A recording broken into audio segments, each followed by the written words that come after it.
മാറ്റം ചില പത്രങ്ങൾ മാധ്യമങ്ങൾ വലിയ ആഘോഷമാക്കിയിട്ടുണ്ട്. പ്രതിപക്ഷത്തെക്കാളും പ്രധാനപ്പെട്ട പ്രതിപക്ഷമാണ്, വലിയ ജനകീയ അംഗീകാരമുള്ള ഗവർണറാണ്. അങ്ങനെയാണ് ഗവർണറെ പറ്റിയാണ്. അപ്പോൾ പ്രതിപക്ഷത്തെക്കാളും പ്രധാനപ്പെട്ട പ്രതിപക്ഷം ഗവർണർ, പിന്നെ എല്ലാ അർത്ഥത്തിലും ജനങ്ങളുടെ സ്വീകാര്യത നേടിയിട്ടുള്ള ഗവർണർ, അങ്ങനെയെല്ലാമുള്ള പ്രയോഗങ്ങളാണ് ഇന്ന് മലയാള പത്രങ്ങൾ, പ്രമുഖ പത്രങ്ങൾ വ്യാഖ്യാനിച്ചത്. അതിൻ്റെ പ്രധാനപ്പെട്ട കാരണം ഗവൺമെൻറ്റുമായിട്ട് തെറ്റുന്നു, ഗവൺമെൻറ്റിൻ്റെ നിലപാടുകൾക്ക് എതിരായി സംഘപരിവാർ അജണ്ട നടപ്പിലാക്കുന്നതാണ് അവരെ സംബന്ധിച്ചിടത്തോളം പ്രധാനപ്പെട്ട വീരേതിഹാസം രചിച്ച ഗവർണറാക്കി മാറ്റിയത്. ഇത് അങ്ങേയറ്റത്തെ ജനവിരുദ്ധമായ സമീപനമാണ്.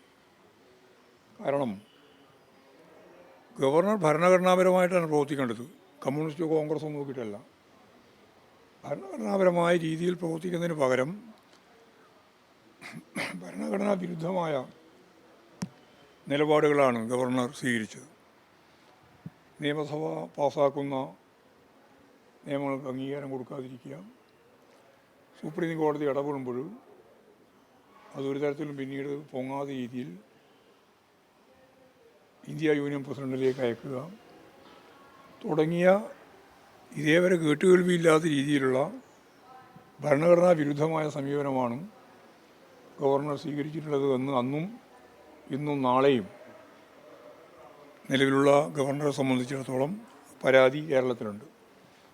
അതിനെ വെള്ളപൂശാൻ വേണ്ടി, മഹത്വവൽക്കരിക്കാൻ വേണ്ടിയുള്ള ശ്രമമാണ് ചില മാധ്യമങ്ങൾ നടത്തിയിട്ടുള്ളത്.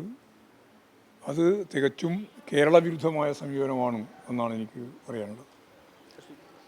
പുതിയ ഗവർണർ വന്നിരിക്കുന്നു. ഇപ്പോൾ BJP ആണ് നോമിനേറ്റ് ചെയ്യുന്നത്. പരമ്പരാഗത RSS BJP സംവിധാനത്തെ അടിസ്ഥാനപ്പെടുത്തിയിട്ടാണ് ഗവർണറെ തീരുമാനിക്കുന്നത്. അതുകൊണ്ട് വരുന്ന ഒരു ഗവർണറെ പറ്റി മുൻകൂട്ടി അദ്ദേഹം ഇങ്ങനെയായിരിക്കും അങ്ങനെയായിരിക്കും എന്നൊന്നും പറയാൻ ഞാൻ ഉദ്ദേശിക്കുന്നില്ല. ഭരണഘടനാപരമായി പ്രവർത്തിക്കണം.